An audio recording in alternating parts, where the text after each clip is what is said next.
दोस्तों, नीतीश कुमार बिहार के मुख्यमंत्री नहीं बनेंगे। अब ये बात खुद अमित शाह ने मंच से इनडायरेक्ट तरीके से कह दी है। एक कार्यक्रम में वो पहुंचे थे, न्यूज चैनल का कार्यक्रम था, उनसे सवाल जवाब चल रहा था। इस बीच उनसे सवाल किया जाता है, सबसे जरूरी सवाल कि आखिर अगर एनडीए जीत जाता है तो मुख्यमंत्री क्या नीतीश कुमार बनेंगे। जब ये सवाल आता है तो अमित शाह थोड़ा रुकते हैं और इसके बाद कहते हैं कि मैं भला मुख्यमंत्री बनाने वाला कौन होता हूं। अमित शाह कहते हैं कि जब चुनाव हो जाएंगे, नतीजे आ जाएंगे, तब विधायक दल के लोग बैठकर इस पर बात करेंगे। भाई, अलायंस में इतने सारे दल हैं, सभी दल के जो नेता हैं वही बैठकर बात करेंगे और इसके बाद मिलकर विधायक दल का नेता चुना जाएगा। यानी कि सीधे तौर पर उन्होंने ये नहीं कहा है कि नीतीश कुमार को हम मुख्यमंत्री बनाएंगे, और इस बात को सुनने के लिए नीतीश कुमार के कान तरस चुके हैं, पक चुके हैं। नीतीश कुमार बार बार, जितनी बार अमित शाह आते हैं बिहार में या फिर कोई भी बीजेपी का बड़ा नेतृत्व आता है, तो वो एक ही बात कहते हैं कि भाई एक बार हमारा नाम ले दीजिए कि हम ही मुख्यमंत्री बनेंगे। लेकिन ये नाम लिया ही नहीं जाता है। नाम लिया जाता है नीतीश कुमार का। कहा जाता है कि नीतीश कुमार के नेतृत्व में हम चुनाव लड़ रहे हैं। मैं भला कौन होता हूं किसी को मुख्यमंत्री बनाने वाला।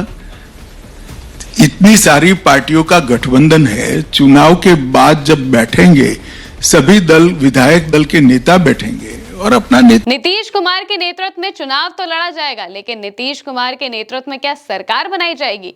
ये सवाल का जवाब अब जाहिर तौर से सबको समझ में आने लगा है। जिस तरह से महाराष्ट्र में बीजेपी ने खेल किया था एकनाथ शिंदे के साथ, पूरा का पूरा महाराष्ट्र का चुनाव एकनाथ शिंदे की तस्वीर पर, उनके नाम पर लड़ा गया था। लेकिन जैसे ही नतीजे सामने आते हैं, इसमें बीजेपी की सीटें ज्यादा आ जाती हैं और यही तर्क दिया जाता है कि चूंकि हमारी सीटें ज्यादा हैं तो सीएम हमारा ही होना चाहिए। अब इसको लेकर भी अमित शाह से सवाल किया जाता है। कहा जाता है कि मान लीजिए अगर आपकी सीटें ज्यादा आ जाएंगी तो फिर मुख्यमंत्री आप बनाएंगे।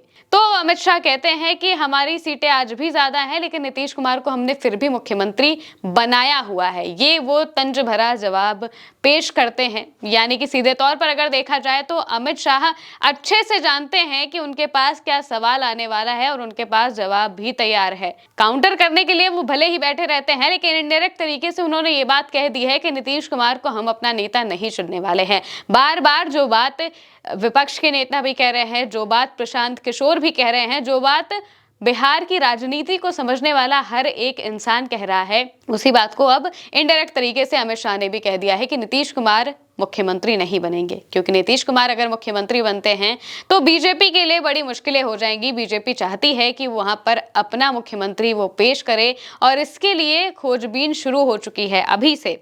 वहीं दूसरी तरफ अमित शाह ने ये सारी बातें तो की ही हैं, लेकिन इस बीच जैसे ही उनका ये वीडियो वायरल होता है, जैसे ही ये उनकी बातें वायरल होती है, तो इसको लेकर लोग अपनी अपनी तरफ से भी बातें बोलने लगते हैं, इसका मतलब निकालने लगते हैं। तभी वरिष्ठ पत्रकार केपी मलिक भी इसको लेकर पोस्ट करते हैं। अपने पोस्ट में वो लिखते हैं, क्या शाह ने नीतीश की दोनों मांगे ठुकरा दी हैं? एनडीए में सीट बंटवारे को लेकर नाराज नीतीश कुमार की दो प्रमुख शर्तें थी।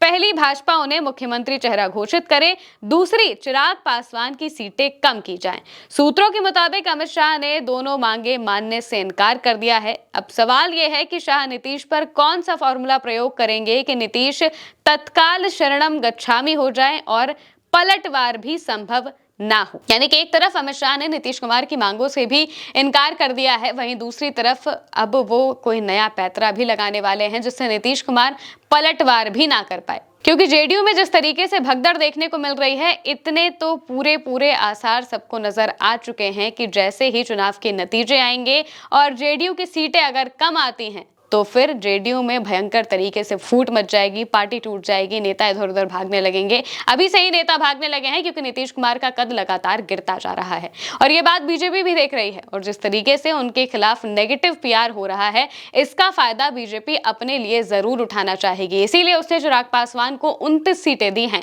और इस 29 सीटों से नीतीश कुमार काफी खफा हो गए थे, नाराज हो गए थे और इसीलिए अमित शाह को भी पटना आने पड़ा है।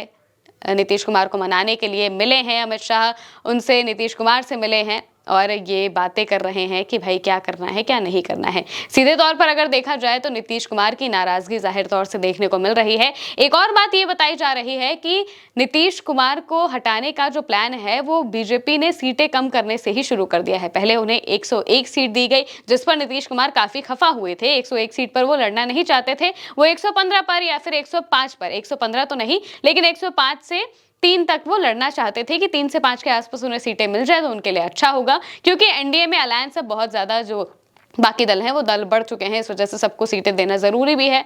इस वजह से उन्होंने ज्यादा सीटें नहीं लेकिन 105 तो मांगी ही थी कि 105 हमें मिल जाए, लेकिन वो उन्हें नहीं मिलती है। पिछली बार नीतीश कुमार 115 सीटों पर लड़े थे, मात्र 43 सीटें जीत पाए थे और ये चीज बीजेपी देख रही है। मतलब जेडीयू का नुकसान करने में सबसे बड़ा हाथ तो चिराग पासवान का था और चिराग पासवान को ही नीतीश कुमार के अलायंस में रहते हुए बीजेपी ने इतना ज्यादा तवज्जो दे दिया है, इतना ज्यादा नीतीश कुमार की जगह पर चिराग पासवान को उनका नाम उछाला जा रहा है, उनके लिए क्या क्या चीजें की जा रही हैं, ये सब हर कोई देख रहा है और जेडीयू के कार्यकर्ता भी इसी वजह से बहुत बुरी तरीके से नाराज हैं।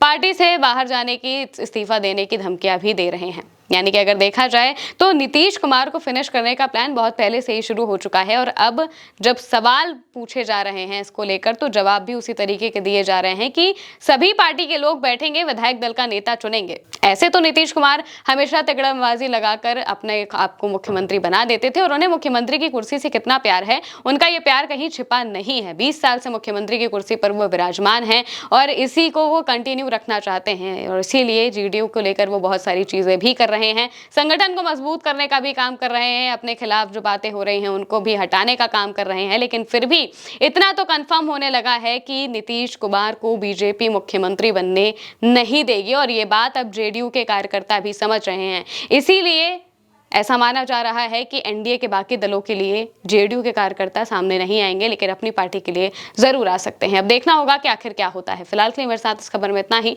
आप देखते रहिए उल्टा चश्मा यूसी।